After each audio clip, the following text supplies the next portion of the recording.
खबर आपको उत्तर प्रदेश के जनपद बहराइच से बता दें, जहां पर कैसरगंज थाना क्षेत्र अंतर्गत गंडारा गांव में बुधवार को एक 25 वर्षीय विवाहिता की संदिग्ध परिस्थितियों में मौत हो गई, जिसके गले के आसपास चोट के निशान मिले हैं। सूचना पर पहुंचे मायके पक्ष के लोगों ने पुलिस को सूचना दी कि उनकी लड़की को ससुराल के लोगों ने गला घोंट करके मार दिया है और घर के लोग लाश को चारपाई पर रख करके फरार हो गए हैं। पुलिस ने शव को कब्जे में लेकर पोस्टमार्टम के लिए भेज दिया। पोस्टमार्टम के बाद मायके के लोगों ने शव का अंतिम संस्कार कर दिया और अब ससुरालियों पर विधिक कार्रवाई की मांग कर रहे हैं। मृतका के भाई समीम अहमद पुत्र मुन्ना निवासी जनपद श्रावस्ती कस्बा इकौना मोहल्ला पटेल नगर ने कैसरगंज थाने में प्रार्थना पत्र देकर के बताया कि उसकी बहन राबिया की उम्र करीब 25 वर्ष, उसकी शादी करीब 5 साल पहले कैसरगंज इलाके के गंडारा गांव निवासी सलमान पुत्र कल्लू से पूरे मुस्लिम रीति रिवाज के साथ हैसियत के मुताबिक दान दहेज देकर के किया था। कुछ दिन शादीशुदा ज़िंदगी ठीक ठाक चली, लेकिन 2 साल के बाद से ही ससुरालियों के द्वारा अतिरिक्त दहेज, गाड़ी व कामकाज करने के लिए रुपयों की मांग होने लगी। दहेज की मांग इस कदर बढ़ गई कि हर साल 1.5 लाख रुपया दे करके लड़की को ससुराल में रखा जा रहा था। मृतका राबिया का पति सलमान बार बार कहता कि अपनी लड़की को ले जाओ, नहीं तो काम धंधा करने के लिए सालाना रुपया देते रहो। रुपया ना मिलने से ससुराल के लोग राबिया का शारीरिक और मानसिक उत्पीड़न करने लगे। 10 दिसंबर को अचानक ससुराल के लोगों ने मायके पक्ष के लोगों को जानकारी दी कि राबिया बीमार है, उसे लखनऊ ले जा रहे हैं। तभी किसी अन्य व्यक्ति ने सूचना दी मायके वालों को कि राबिया की मौत हो चुकी है। सुनते ही घर में कोहराम मच गया। इकौना से जब लोग कैसरगंज गंडारा गांव पहुंचे तो वहां पर देखा कि राबिया की लाश चौकी पर रखी हुई थी और घर के सारे सदस्य फरार थे।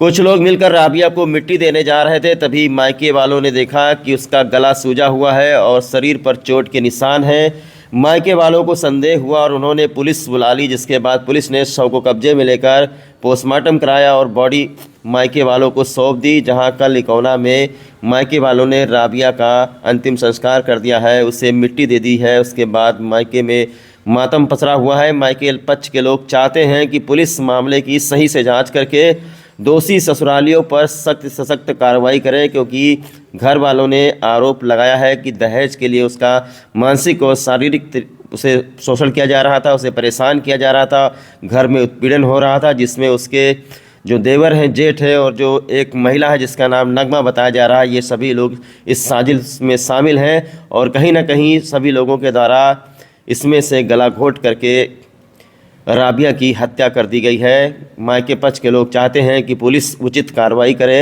और दोषियों पर सख्त से सख्त मुकदमा दर्ज करके उन्हें जेल भेजने का काम करें। निशान ना काला काला और मुंह से खून निकलत रहा, आँखें निकल रही, बारवा सब भी थरान ना। तो देख के आपको क्या लगा, क्या हुआ उसके साथ? उसको मार डाला और क्या किया, मेरे वही सबसे छोटी बहन रही। कितना साल पहले आप रोइए मत, कितना साल पहले आप शादी किया था? 4 साल। तो क्यों, मतलब क्या उसको परेशान किया था क्या?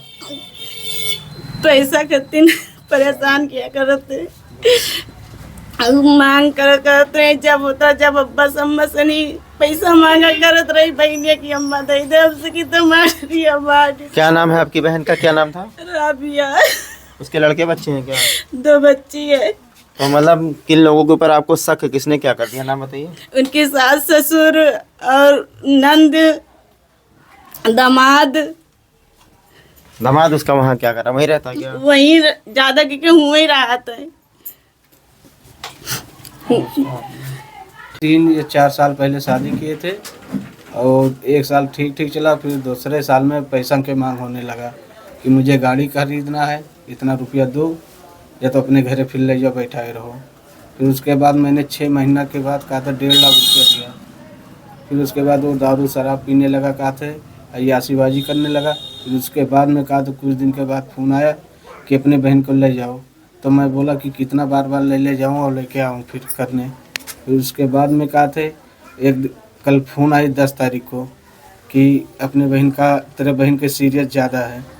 जब बोला कि वो बोल रहे थे कि लखनऊ लिए जा रहे हैं, फिर 10 मिनट के बाद बोला कि ख़त्म हो गए। तो हम लोग वहाँ जाकर पहुँचे तो वहाँ खाली पलंग, एक चौकी था, चौकी पे ऐसे कपड़ा उड़ाए लेटाए रहे थे और उसका गला घोंट कर हत्या किया गया है।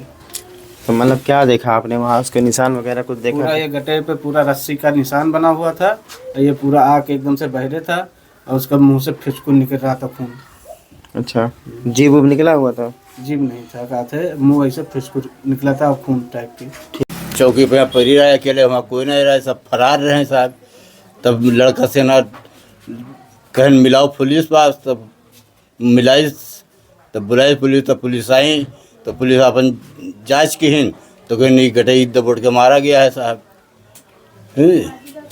काहे कोई परेशान करता है आपके दामाद का? पैसा कौड़ी मांगा करत रहे हैं समझो, तो एक बाजी 1.5 लाख रुपया दिए रहन तो हिलार का पाए रहे कि आउल ले समझो। तो फ़ोन किन कि बिटिया तेरे हालत ख़राब है, तो फिर फ़ोन किन तार बिटिया मर गए समझो। हम लोग भाग के जब गए तब देखें कि चौकी पे यहाँ पर ही रहा विषय और वहाँ कोई नहीं था। तो कसके मर गया? कोई बीमारी रहा कि का रहा? कोई बीमारी मारी कुछ नहीं, घटाई घोट के मारा गया है उसको। कौन लोग हो सकते हैं? कौन आपके दामाद का नाम, आपके दामाद का क्या नाम है? सलमान। सलमान नाम है। हाँ, और उसके घर में कौन कौन था? उसके घर में उसके भाई हैं 2-3 ठो, उसके महतारी बाप समझो। वहाँ पे देखा कि गला घोट के मारा गया है। मतलब कहीं निशान था? हाँ, निशान था, गले पे था, माथे पे था, कमर पे था। तो क्या लगता है कि क्या मतलब आपके ही बहनोई ने उसकी हत्या कर दी है क्या? हमारे बहनोई ने हत्या किया हुआ है, मिलजुल कर उनके सास और लड़का और बिटिया और दामाद। एप्लीकेशन आप दिए, क्या हुआ? एप्लीकेशन दिए, अभी कोई कार्रवाई नहीं हुआ है। अच्छा, बाद में जब आप पोस्टमार्टम हुआ? पोस्टमार्टम हुआ, वहाँ तक लाश कोई लेने तक नहीं आया, तो मजबूरन हम लोग को अपने घर लाना पड़ा दफनाने के लिए। नहीं तो जैसे मौत वहाँ हुई है तो वहाँ मतलब उसके घर वाले थे, वहाँ नहीं थे? नहीं थे, सब फरार थे। कोई आपको मिला नहीं? वहाँ कोई नहीं मिला, गांव के 2 औरत खाली वहाँ पे थी, बस और कोई नहीं था। तो क्या जैसे मान लो उसकी बॉडी जो मिली है, पुलिस किसने बुलाई? पुलिस मैंने बुलाई थी 112 पे। 112 आपने बुलाया? कौन कौन वहाँ पहुँचा? वहाँ का तो 2 सिपाही पहुँचे, दरोगा साहब पहुँचे रहे, फिर बाद में और CDI के लिए अपने पुलिस वाले ने फ़ोन किया तो और अधिकारी आए थे। तो आए तो वहाँ क्या देखा गया? वहाँ सब कहा था कमरे में ऐसे मोबाइल जला के, वो कैमरा जला कर सब वीडियो खींचा, वीडियो बनाया और फ़ोटो खींचे थे। तो कमरे में क्यों खींचे थे? मतलब क्या कुछ मामला है कमरे में क्या? वही देख रहे थे कि फांसी लगा है कि कहा थे गला घोट के हत्या हुआ है। तो वहाँ कुछ पुलिस वाले कहा थे, गए देखे तो कहीं यहाँ नहीं मारा गया है, उसको अलग मार के यहाँ लाकर लटाया गया है।